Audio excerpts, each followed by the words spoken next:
Hi, everyone. My name is Carrie Gardy. I'm the director of the Kutztown University Career Development Center. We are here today to talk about successful interviewing. This is the second presentation in the series for professionals who are in the middle of a job search. And the first presentation, if you haven't seen it, is job search strategies, and this one is covering interviewing strategies. So let's get started. What I'm going to cover today is identifying the tasks of what to do before, during, and after an interview, how to express yourself concisely and confidently, and understanding employer expectations of an interview. Very important. Why do we interview? Why don't employers just read our applications or resumes and hire us? It's the human nature component. All employers who afford interviews to someone assume that they can answer that first question with a yes. They assume you can do the job based on your experience, your background, your education, your skill sets. The other two questions on the slide are ones that need to be answered through meeting someone in person or online. Will you do the job? Do you have the right or a strong work ethic? Is it a good fit? Is this going to be a good partnership? Why are you interested in this role? Why are you interested? What's your background with the industry, the type of employer we are, etc. And then also, what can you add to the team? A lot of it is, will I enjoy working with you? Will you be a great addition to our group? Do you bring a certain skill set or background, experience, education that we're looking for that will help round us out? Interviewing is also for you as the candidate. Obviously, it gives you an opportunity to sell yourself, but really to learn more about them and the role and see, is this the job that you really want? You might get more than one, you might get offers that you turn down because something just doesn't feel right. You learned more, it's not in the direction you want to go in. And obviously, the goal is to get those offers. We always like to share this, that interviewing is a skill. Some of us naturally are good at throwing a football. We could pick up a football, beautiful spiral. Some of us, not so much. But with the proper coaching and feedback, we can get better at it. And that's why interviewing is a skill you can practice, get feedback, and get better at it. It is a cycle because we interview multiple times throughout our lifetime, which is why it's really important to enhance the skill set of interviewing. Some people even go into volunteer positions upon retirement, for example, and have to interview for a volunteer position. So therefore, it is a necessary skill set. You could be the best candidate for that position, but if you don't interview well, you won't get the position. The next few slides we're going to cover are critical. They are how to prepare for an interview. Right now, people are heading out to interviews and they spent 10 minutes thinking about it. They will not do as well as you seeing these slides. So the first one is to assess yourself. So this slide is what I call the take a step back before we move forward slide. Really evaluate all of these facts on your resume, on your LinkedIn profile, and what do they mean? How would you describe them to someone who wasn't there? Um, think about your professional work, the years of work that you've had with that employer, with multiple employers in different industries, and think about the stories or examples you want to give about those years of experience. And second bullet, the knowledge, skills, abilities you've gained from those experiences. Even if they are in a different industry, you gain skills, and skills are transferable. You learn them here, but they can transfer into another role, industry, employer. Interests and values. Why are you interested in this position? What about the role excites you? What do you think will be the most challenging as well? But what excites you about this role? What's important to you? Sometimes when we're in a situation where we've lost our position, or we're pivoting, we're making changes in our lives, that's a great time to really to really step back and process it and think, well, what am I looking for in my next role? And do I have to do what I have been doing? Maybe I can try something different. Or I want to make sure that it includes this, something that you weren't aware of or in tune with earlier, but now you're able to really to look for that and ask about it and pursue that. Educational experiences. So this isn't referring, it might, but it doesn't have to refer back to when you were in college earning your bachelor's, master's, doctoral degrees. It could be how you professionally developed over the years. Why? Why did you choose to earn that certificate? Why were you involved in a professional association? What have you learned or gained from going to conferences, attending webinars? And of course, career goals and direction, common question employers ask. Um, again, why are you interested in this role? How is it going to prepare or help you with your career plans, your career goals? But again, where do you see yourself in 5 to 10 years? Um, what are the things that you're looking to get from this role, from our opportunity to help you along that path? So again, take a step back, process these things, and really be reflective because it's only going to help you better prepare for an interview. Confirm the details, kind of silly to put on here, but necessary. Make sure you have the right date and time, you know where you're going, how long it takes you to get there. Let's say Google Maps says it will take an hour. People leave an hour and a half.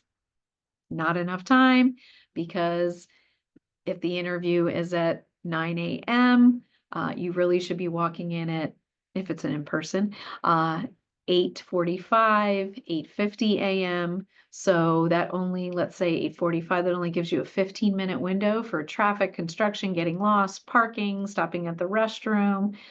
So always give yourself enough time so you can arrive early. Arriving early is on time for an interview. And the schedule, if they haven't been forthright with that, ask them, what can I expect as far as the interview? Who will be interviewing me? Can I see the itinerary? All of that information, when you have it, only makes you feel better prepared and less nervous. This slide, research the organization, is the don't insult the employer slide.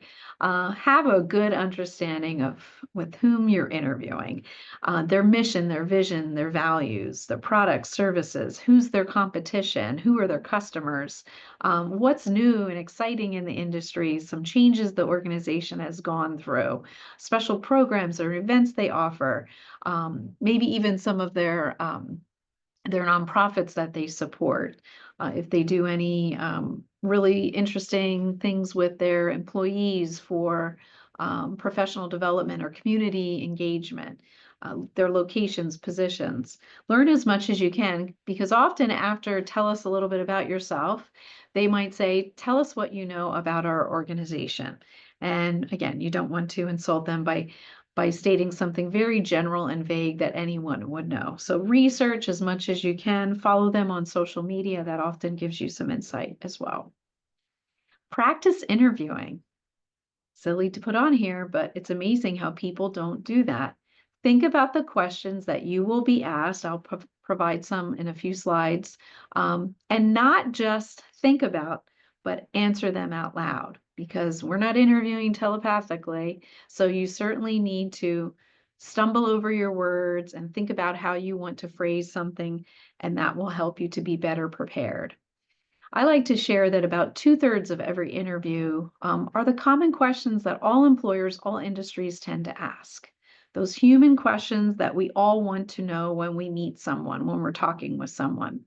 The 1/3 of the interview is, well, they're the questions that are specific to the position for which you're interviewing. So the industry, the company, the position.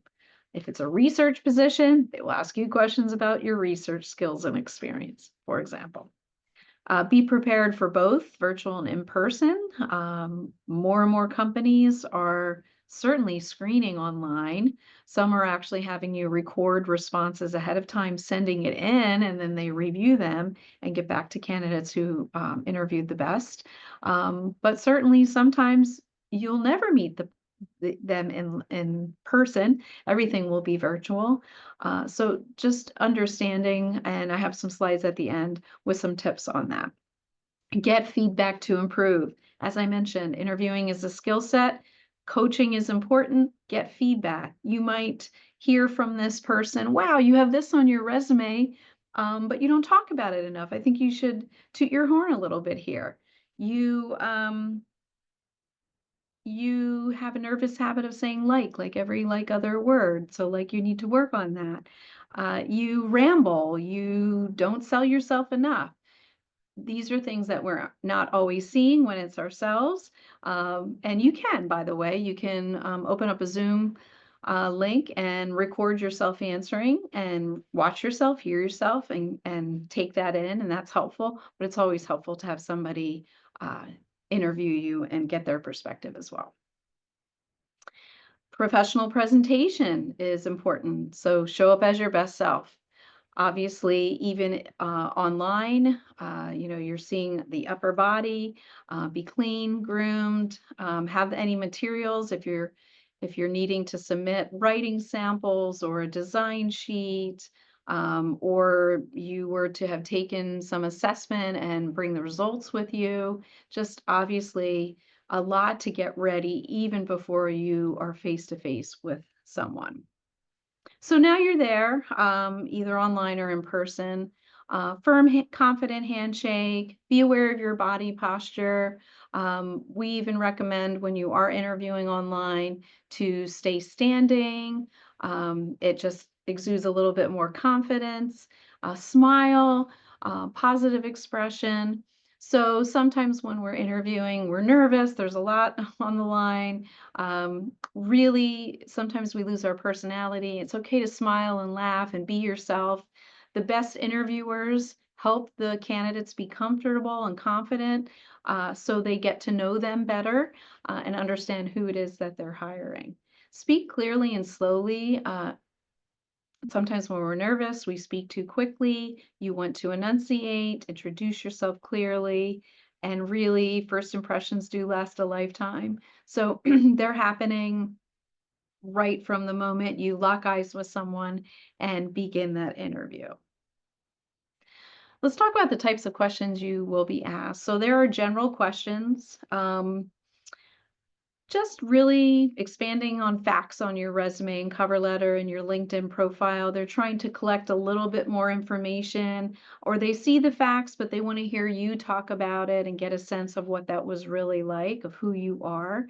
And at the bottom, you'll see here some common questions all employers, all industries ask. Tell me about yourself. This question, by the way, is really more, why are you interested in us? So if you answer that question, you're answering that question very well. Why are you interested in this position or organization, your strengths and weaknesses? These are common questions that you should be ready with an answer.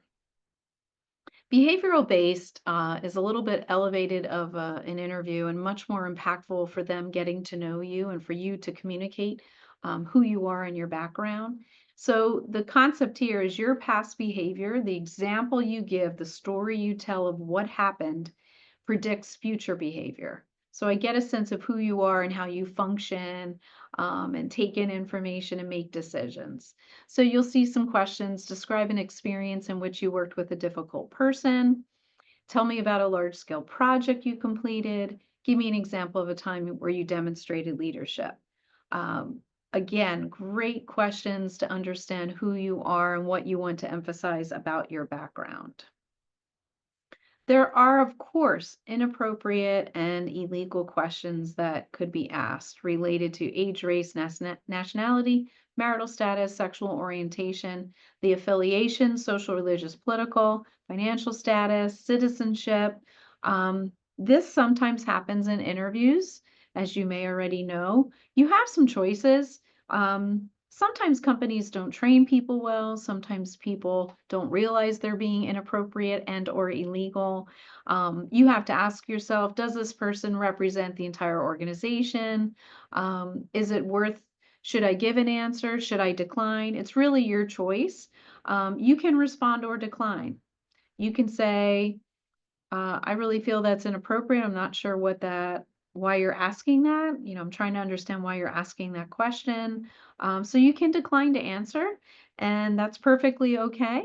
You can also, I like this next bullet, ask yourself how the question relates to the job and if there's an underlying issue that they're trying to address, trying to understand why they're asking that question and maybe work around it when you give your answer. Um, but if you are comfortable and you're not too concerned about the question, you can answer it. That's perfectly fine as well. Just some quick tips for answering. Be confident and assertive. So, of course, right? Easy to say. But when you practice, record yourself and observe yourself, listen to yourself, you will see, am I coming across very confidently? Maybe I'm acting a little bit too nervous, fake it till you make it. But show enthusiasm, positive attitude. I already mentioned that. Watch your grammar. Avoid slang and sloppy articulation. So we all misspeak certain words. It's when it becomes a distraction. It's when you say after every question they ask as you're trying to fill space and gather your thoughts. So pay attention to those, practice. The more comfortable and confident you become, the less sloppiness is typically involved.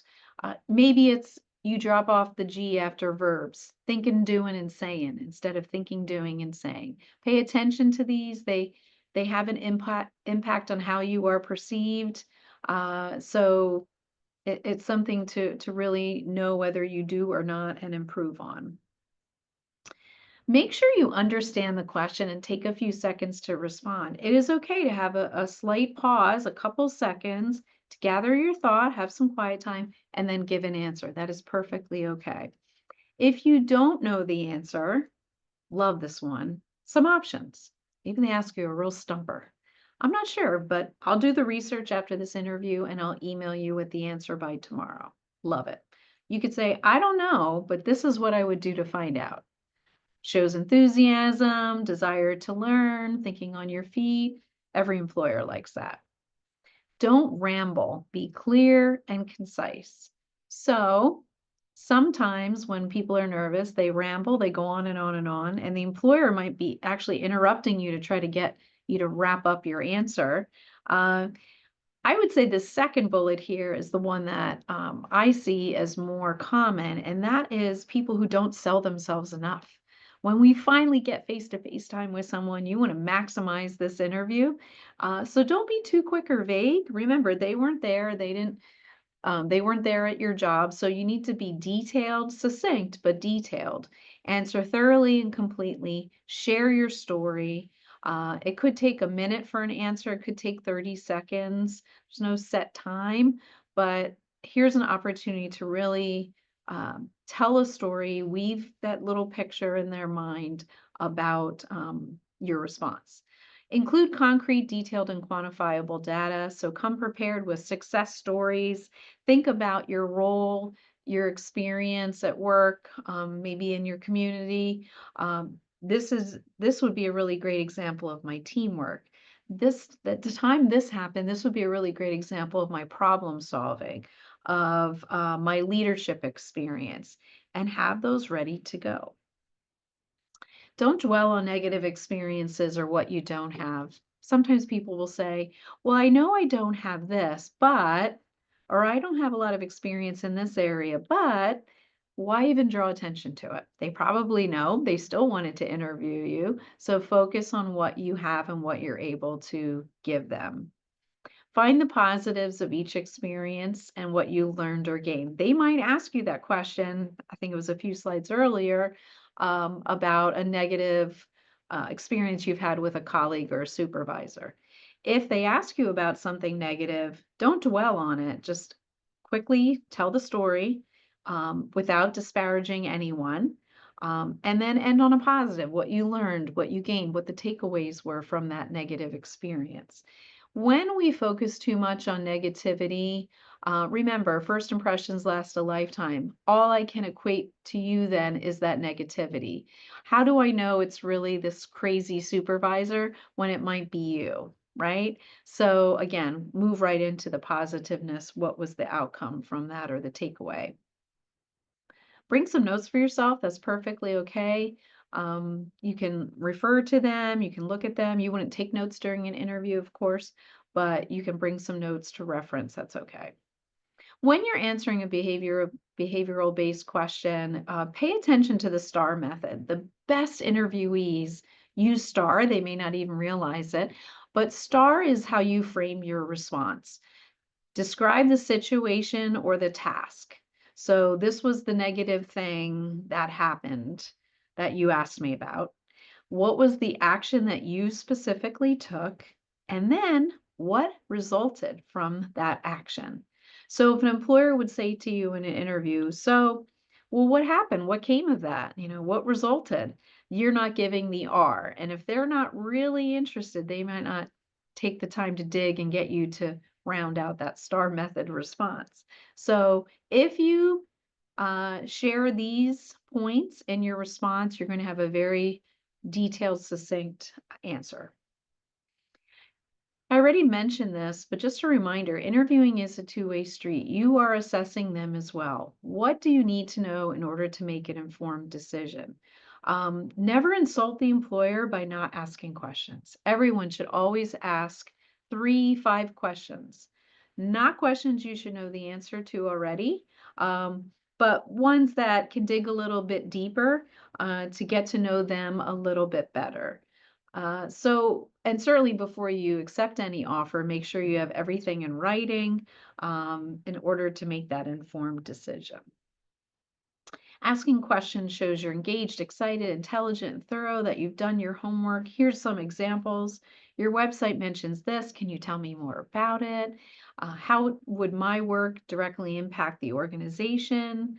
A great question that I suggest asking at every interview is really more of the people interviewing you. What do you like about working here? How does your role interact with mine? How long have you been working here? What makes for some great qualities in this role for the person to be successful? And then avoid asking questions about salary, vacation, and retirement. Certainly have all those answered before you make an acceptance, but it's not something that you would bring up in an interview. It shows misplaced priorities. The closing. Interviews come to an end. Be quick, courteous, express your interest. This is big. I'm interviewing 2 candidates, same day. Both really want the job. Candidate A asked me 1 question. Candidate B asked me 3, 4 questions. Candidate A doesn't ask him what happens next.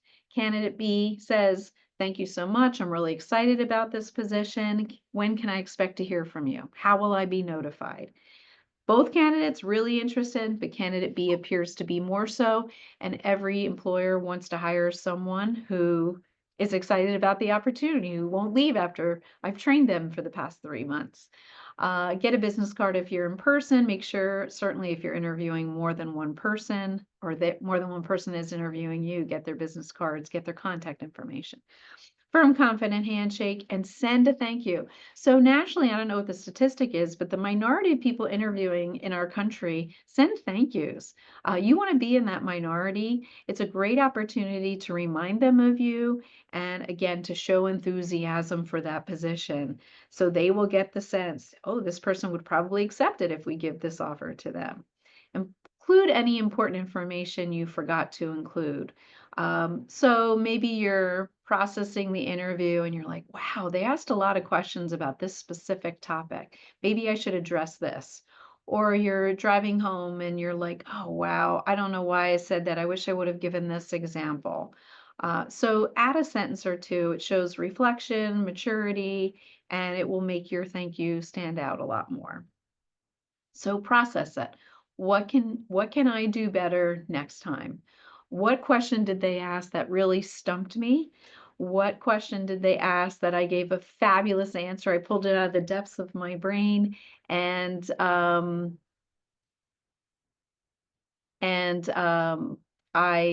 thought it was great, but I'm going to use it again. So I want to save that. So process it, write it down. Special situations. So if you have a phone interview, a lot of organizations obviously have screening before they have longer interviews.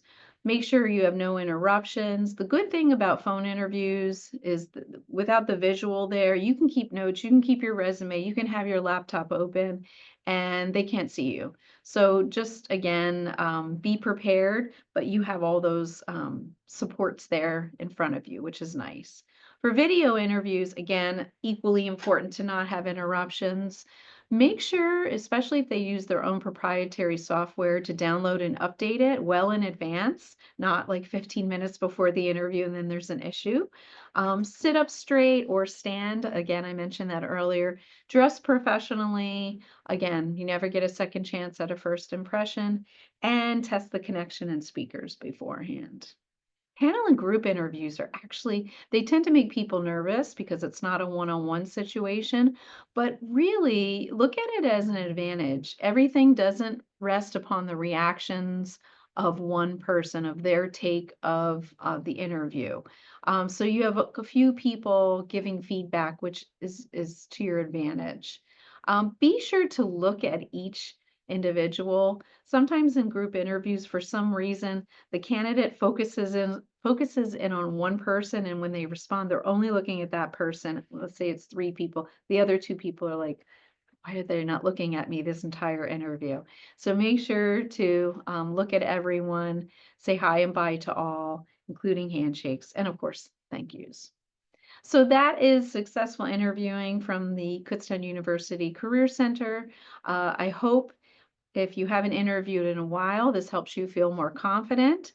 If you interviewed yesterday and you have another one coming up, I hope that this provided you some takeaways and you feel a little bit better prepared for the next one. Good luck to all of you.